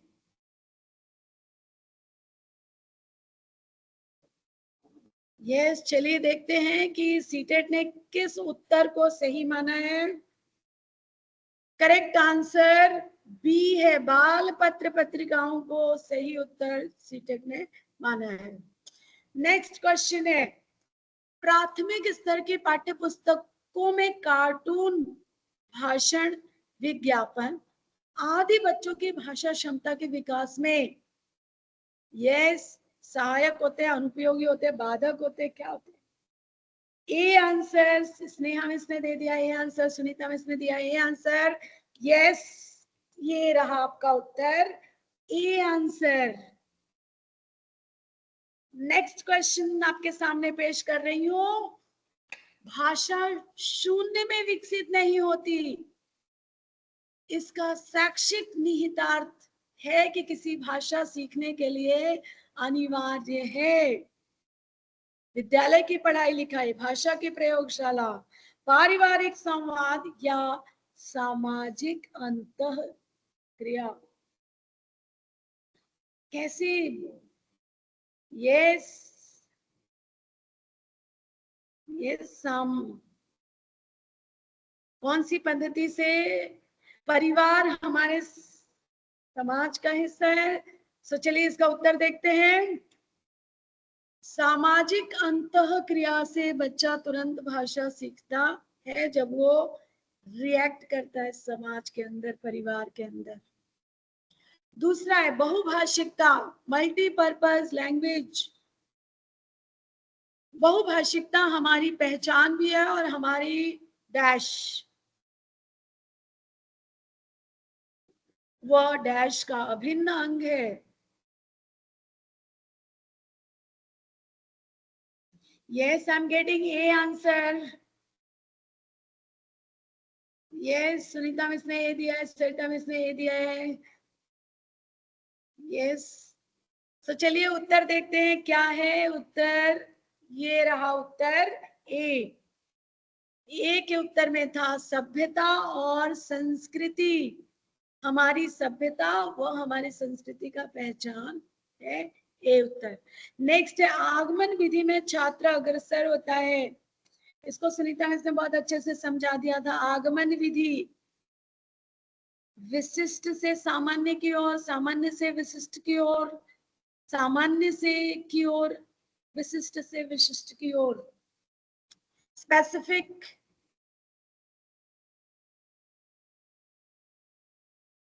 Yes, I am getting answer B. Arvind sir ने सी दिया है। चलिए देखते हैं क्या आंसर है। आगमन विधि ए दिया है, इसका उत्तर है ए उत्तर है। नेक्स्ट क्वेश्चन है मौन वाचन का प्रकार है समवेत वाचन, द्रुत वाचन, वैयक्तिक वाचन, अनुकरण वाचन। मौन वाचन, साइलेंट रीडिंग, किस प्रकार के silent reading? C, I am getting so many C answer. Yes, Sneha ma'am, Sunita में, रोहिणी में सी आंसर मिल रहा है मुझे। यस यस, सो मौन वाचक एकदम ये वैयक्तिक होता है, इंसान खुद ही में पढ़ता है, खुद ही में सीखता है। सो मौन मन में, सी विदाउट डाउट। साजिदा में इसने सी आंसर दिया, वैशाली में इसने C. Yes, the right answer is C. Next question है सूक्ष्म शिक्षण यानी माइक्रो टीचिंग। माइक्रो टीचिंग तकनीक का पद नहीं है, उसके stages of micro teaching is not, नहीं है। प्रश्न में देखिए नो, माइक्रो टीचिंग का स्टेजेस नहीं है इसके अंदर। पाठ योजना, शिक्षक सत्र, पुनः शिक्षण, हम उसको पढ़ाते हैं, फिर री ऑब्जर्वेशन, रिफ्लेक्शन करते हैं। कौन सा नहीं है माइक्रो टीचिंग? चलिए आंसर देखते हैं। चर्चा वाला जो है, डी जो है उसमें चर्चा दिया है सीटेट में कि डी वाला जो है वो नहीं है। नेक्स्ट देखते हैं अच्छे मूल्यांकन की कौन सी एक विशेषता नहीं है। नेगेटिव क्वेश्चंस है, देखिए वैधता, विश्वसनीयता, निदानात्मक या नकारात्मक मूल्यांकन जो है। यस, स्नेहा में इसने आंसर दिया, रोहिणी में, सरिता यादव में डी वाला उत्तर नकारात्मक। और देखते हैं आपका उत्तर कितना सही है। Very correct, all your answer is correct. आपने सबने डी उत्तर दिया है, बहुत सही, वेरी गुड। अपनी पीठ साथ साथ थपथपाते रहिए। नेक्स्ट प्रश्न है भाषा सीखने सिखाने का उद्देश्य क्या है? अपनी बात की पुष्टि करने के लिए तर्क देना, विभिन्न स्थितियों में भाषा का प्रभावी उपयोग करना, अपनी बात कहना सीखना, दूसरों की बात कहना सीखना। अब बहुत ही सिमिलर ऑप्शन है, सी और डी बहुत ही सिमिलर है, तो हमें कुछ ऐसा देखना होगा कि जो सिमिलर ना होते हुए आंसर हो। The correct answer is B. Yes, Sneha ma'am, Sarita में एकदम करेक्ट आंसर, अनु में बी आंसर सही है, एकदम सही है। नेक्स्ट चलते हैं, भाषा अर्जन में महत्वपूर्ण है भाषा अर्जन के विभिन्न रूपों का प्रयोग, भाषा का व्याकरण, पाठ्य पुस्तक, भाषा का शिक्षण। Which one? E, I'm getting a answer. Yes. Sneha में से आंसर, सरिता यादव में से आंसर, पूनम केशवानी में से आंसर दिया है। तो चलिए हम देखते हैं रोहिणी में से answer, and the correct answer is A. Now next question, निम्नलिखित में से भाषा प्रयोगशाला का अनुभाग नहीं है। प्रयोगशाला का अनुभाग नहीं है श्रवण कोष्ठ, परामर्शदाता कोष्ठ, नियंत्रण कक्ष। ये सीटेट में पूछा हुआ है, आई थिंक हमें इसकी तैयारी कर लेनी चाहिए। भाषा प्रयोगशाला का नहीं है अनुभाग, उसके चरण उसमें नहीं आता है। भाषा की प्रयोगशाला में this doesn't come. Which option doesn't come? चलिए देखते हैं। डी आंसर इज दूरदर्शन को नहीं गिना है भाषा की प्रयोगशाला में। नेक्स्ट क्वेश्चन है एक से अधिक भाषाओं का प्रयोग किसमें हेल्पफुल होता है? संज्ञानात्मक विकास में, किसी भी एक भाषा की निपुणता में बाधक होता है, कक्षाई जटिलताओं को बढ़ाता है, शिक्षकों के लिए समस्या है। ऑप्शन देखिए, क्या 3 ऑप्शन एक तरह के हैं, एक ऑप्शन अलग है? Yes, I am getting a lot of answers and you are right, एकदम करेक्ट हो आप लोगों के उत्तर। Poonam Keshwani miss, Sneha miss, Rohini miss, Sarita Yadav miss, very good, तालियां हो जाए एक बार। चलिए, हिंदी भाषा का मूल्यांकन करते समय आप सबसे ज्यादा किसे महत्व देंगे? निबंध लिखवाने में, व्याकरणिक नियम बताने में, सीखने की क्षमता का आकलन करने में, या काव्य सौंदर्य में? सबसे ज्यादा किसे महत्वपूर्ण देंगे? Yes, very good, Sunita Pandey miss, Sneha miss और अरविंद सर एकदम तैयारी के साथ बैठे हुए हैं। बस इंतजार है कि कब सीटेट का पेपर सामने आएगा और कब आप लोग अपेयर कर दोगे। सो चलिए देखते हैं राइट उत्तर क्या है। Right option is C. Very good, very good, all of you are participating so much, this gives me motivation. 1:07 हो गए। चलिए देखते हैं आगे, भाषा सीखने के लिए कौन सा कारक सर्वाधिक महत्वपूर्ण है? पाठ्य पुस्तक, भाषिक वातावरण, समृद्ध वातावरण, भाषा के व्याकरणिक नियम, या पाठ पर आधारित क्वेश्चन आंसर? कौन सा सबसे महत्वपूर्ण है? I am getting B answer. Sneha miss ने, Rohini miss, Vaishali miss, Arvind sir, Manisha Pawar miss, Sunita miss, Anu miss, Seema Sahay miss ने दिया है, ये सरिता यादव मिस, साजिदा मिस ने, कुमुदिनी मिस ने। सो देखिए उत्तर है आपका बी आंसर हो गया, एकदम सही, वेरी गुड। नेक्स्ट क्वेश्चन है, भाषा में सतत और व्यापक मूल्यांकन का उद्देश्य है कि बच्चों को फेल करना, पास करना, ए ऑप्शन, या भाषा की प्रक्रिया को जानना समझना, या जहां केवल ऑप्शन है तो आप समझ जाइए कि केवल ऑप्शन मतलब क्या? सीमित दायरा, केवल मतलब सीमित दायरा। सो देखते हैं right answer. Yes, I am getting B option and the correct is B option. Very good, very good. द्वितीय भाषा के रूप में हिंदी सीखने का मुख्य उद्देश्य क्या है? हिंदी सीखने का मुख्य उद्देश्य क्या है? व्याकरण पर आधारित ज्ञान प्राप्त करवाना, दैनिक जीवन में हिंदी समझने तथा बोलने की क्षमता का विकास करना, मानक हिंदी लिखने में निपुणता प्राप्त करना, हिंदी और अपनी मातृभाषा के अंतर को कंठस्थ करवाना। कंठस्थ करवाना मतलब रोट मेमोरी। सो मेरे पास में राइट आंसर आ गया B B B B B. Yes, you all are very correct.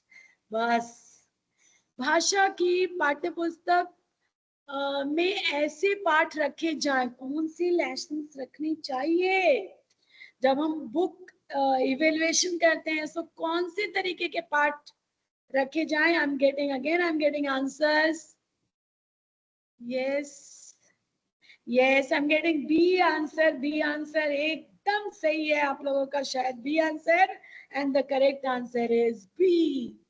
Next question, भाषा के संदर्भ में निदानात्मक मतलब डायग्नोस्टिक परीक्षण का उद्देश्य। डायग्नोस्टिक पता लगाना, बच्चों को विभिन्न श्रेणियों में विभक्त करना नहीं, हो ही नहीं सकता। बच्चों की भाषा प्रयोग क्षमता की कठिनाइयों के संभावित कारणों की पहचान करना। Answer I am getting, yes, I am getting B answer. तो चलिए देखते हैं क्या है B answer. Yes, correct is B answer. Next question, उपचारात्मक शिक्षण सफलता के लिए समस्याओं के कारण, ये थोड़ा रिपीटेशन लग रहा है, चलिए आगे चलते हैं। नेक्स्ट क्वेश्चन, भाषा अर्जन स्वाभाविक प्रक्रिया है, इसी के ऊपर थोड़ा सा शब्दावली अलग अलग है, तो इसका उत्तर भी भाषा अर्जन स्वाभाविक सहज होता है, ए आंसर। नेक्स्ट है, साहचर्य विधि किसने दी?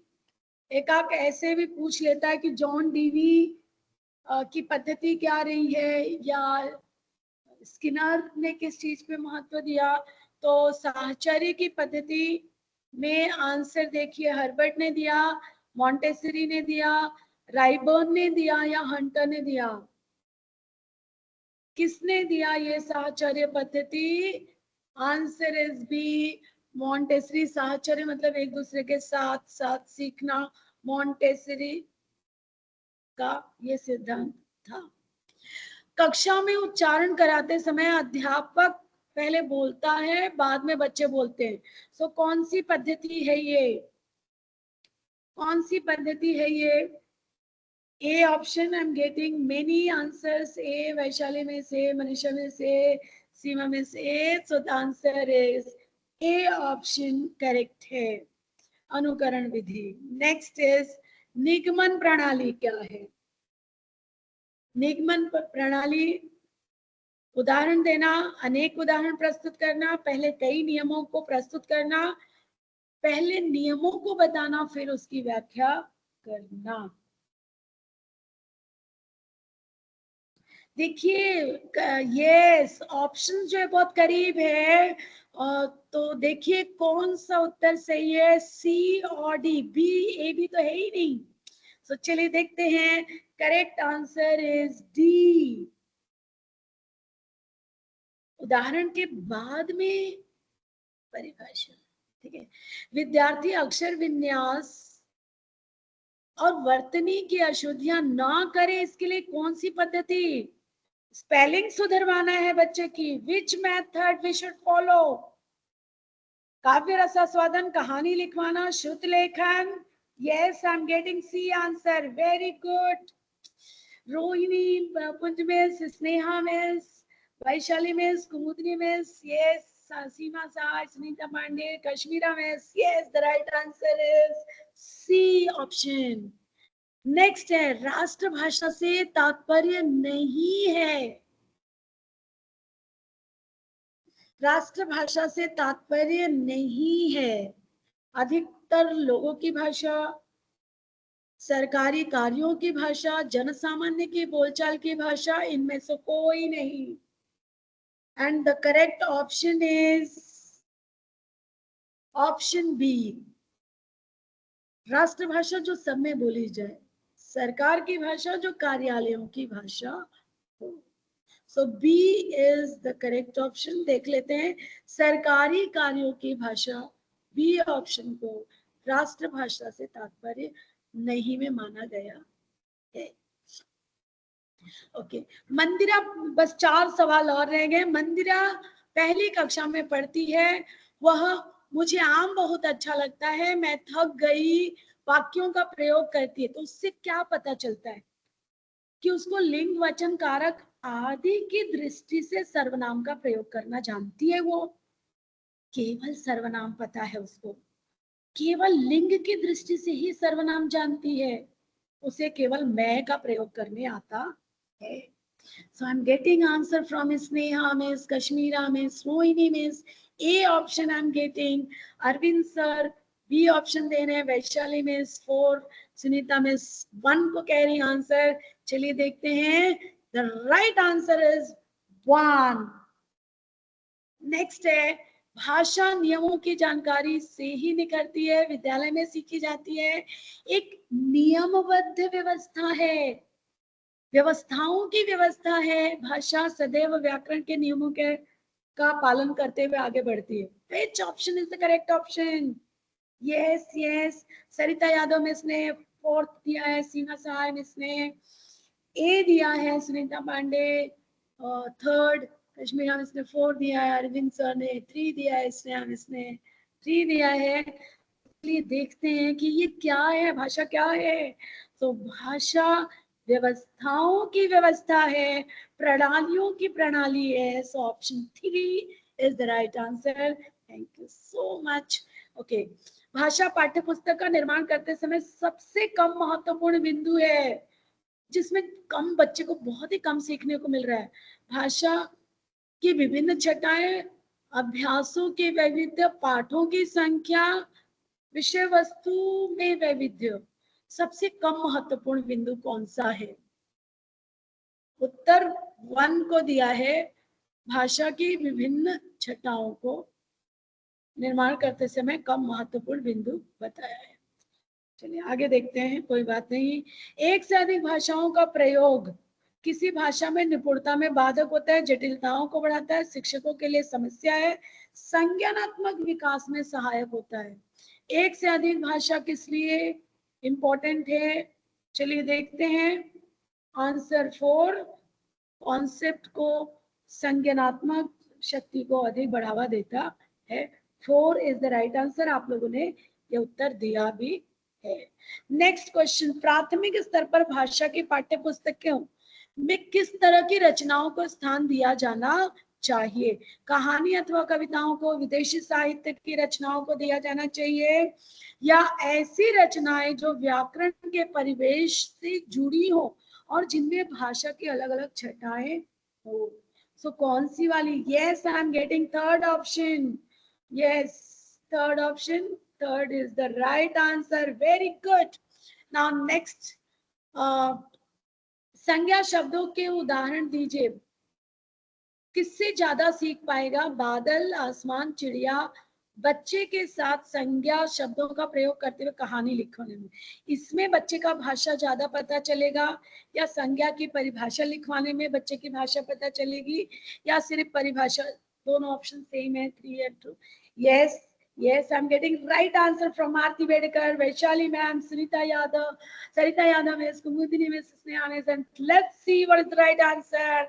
Answer 2 is the right answer. आप लोगों ने एकदम सही उत्तर दिए हैं। नेक्स्ट क्वेश्चन, बच्चों के मौखिक अभिव्यक्ति के विकास के लिए सबसे कम प्रभावी, ना ये प्रश्न हमारा नकारात्मक है, कम प्रभावी आंसर तरीका कौन सा होगा? संवाद अदायगी, व्याकरण पर आधारित संरचना सिखाना, अपने अनुभवों का वर्णन करना, बातचीत करना। And I am getting right answer. I am getting 2 as a right answer. Yes, 2 right answer दे मिल रहा है मुझे, 3 भी कुछ लोग दे रहे हैं। चलिए देखते हैं कौन सा राइट आंसर है। आंसर 3 जो है सीटेट ने उसको राइट आंसर घोषित किया है। दृष्टि बाधित बच्चों के लिए, जो बच्चे आंखों से मान लीजिए देख नहीं सकते, उनके लिए टीचर कौन सी चीजें अधिक से अधिक उपलब्ध करवाए? मौखिक भाषा जो फर्स्ट ऑप्शन है, अलग अलग बैठा करके उनको सिखाना, गतिविधियों पर आधारित एक्टिविटी लर्निंग, या कम पाठों वाले पाठ्य पुस्तक के निर्माण देना। And I am getting all option 1। तो देखते हैं, चलिए option 1, yes, very good, I am getting so many answer. 1, मौखिक भाषा जो बच्चे देख नहीं सकते, सुनने की शक्ति बहुत अधिक होती है, तो 1 जो है वो राइट आंसर है।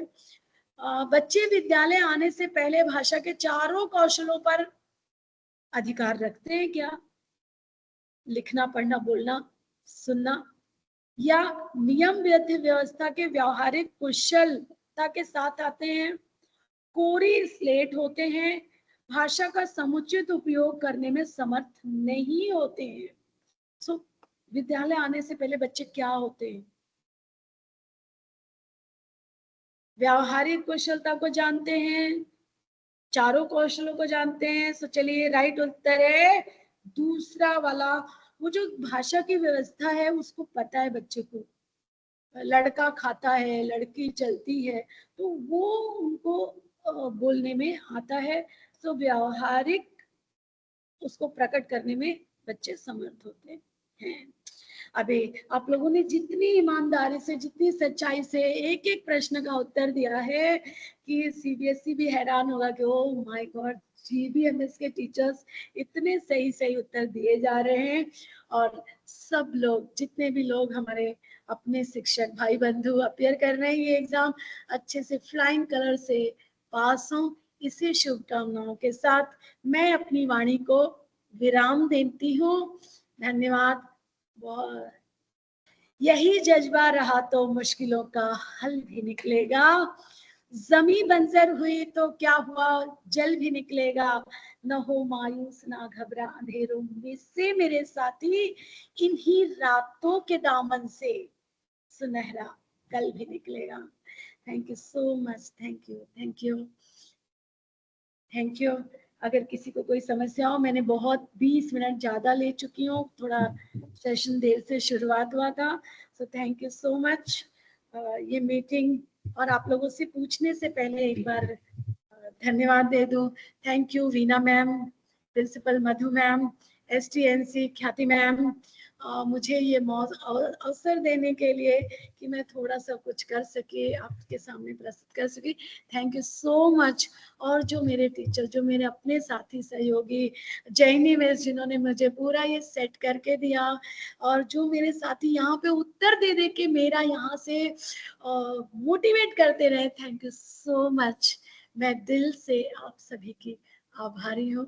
Thank you so much. Thank you very much, Poonam ma'am. It was really a very interesting and encouraging session. We've hopefully learned a lot of Hindi, but as we say in English, the woods are lonely, dark and deep. We have miles to go before we sleep. और ये हमारी झांसी की रानी की बुंदेले हर बोलो के मुंह हमने सुनी कहानी थी, खूब लड़ी मर्दानी। वो तो झांसी वाली रानी थी, अब वही बैटल शुरू होने वाली है हिंदी को पकड़ के। अरे मैम, जब आप इतनी अच्छी कविता बोल रही है, तब आपको अंग्रेजी में वो कविता के लिए 30 में से 30 और हिंदी में भी 30 में से 30 आपको मिल जाएगा। ऐसे आपके आशीर्वाद हम सबके संग चले कि हम आपके जैसी अच्छी हिंदी बोल पाए, समझ पाए, लिख पाए, और सब लोग सीटेट को अच्छे से हिंदी में क्रैक कर पाए। So आपको बहुत बहुत धन्यवाद Poonam Singh ma'am. And with this we also conclude all the in-house trainings for this current academic year. Thank you everyone for joining us.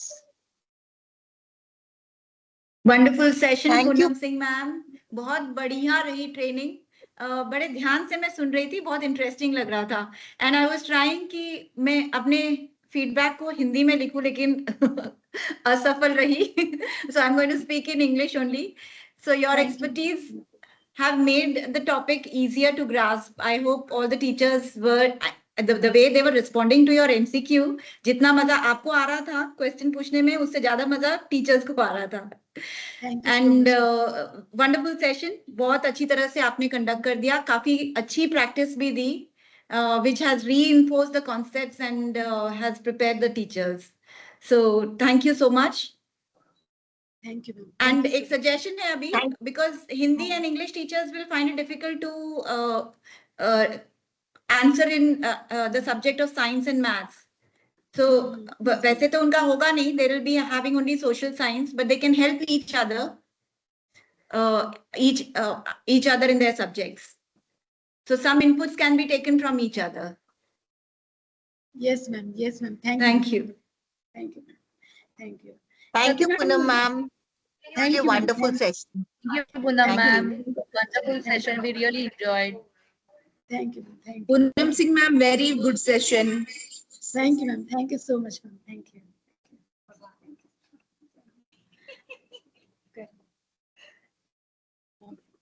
Thank you, ma'am. Thank you, Poonam ma'am. Thank you, ma'am. Thank you. Jani ma'am, आपकी services बहुत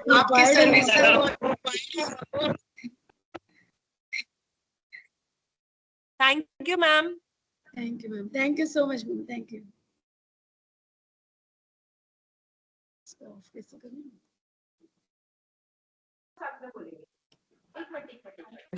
Thank you, ma'am.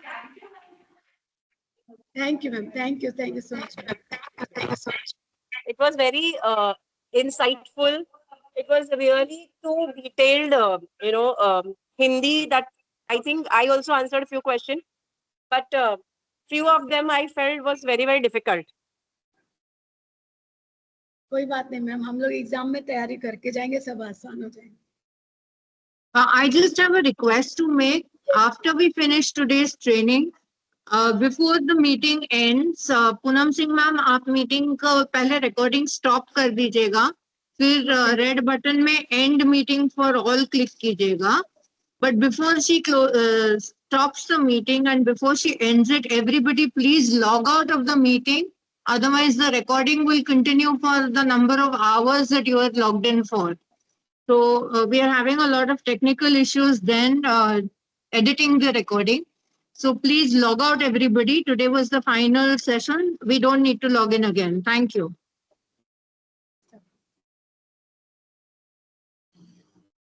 Thank you so much. तो मैं meeting को खत्म and करती हूँ बस। हाँ जी, बिल्कुल बिल्कुल मैम, पहले रिकॉर्डिंग स्टॉप कीजिए। आपके पास 3 बटन होंगे, रिकॉर्डिंग एंड ट्रांसक्रिप्ट में क्लिक कीजिए और वहां पे स्टॉप रिकॉर्डिंग आएगा। Okay ma'am. 3 बटन दिखेंगे आपको, 3 dots. Click on that. Next to share. Yes ma'am. और वहां पे रिकॉर्डिंग एंड ट्रांसक्रिप्ट होगा। There is recording and transcript. Click on that and stop recording.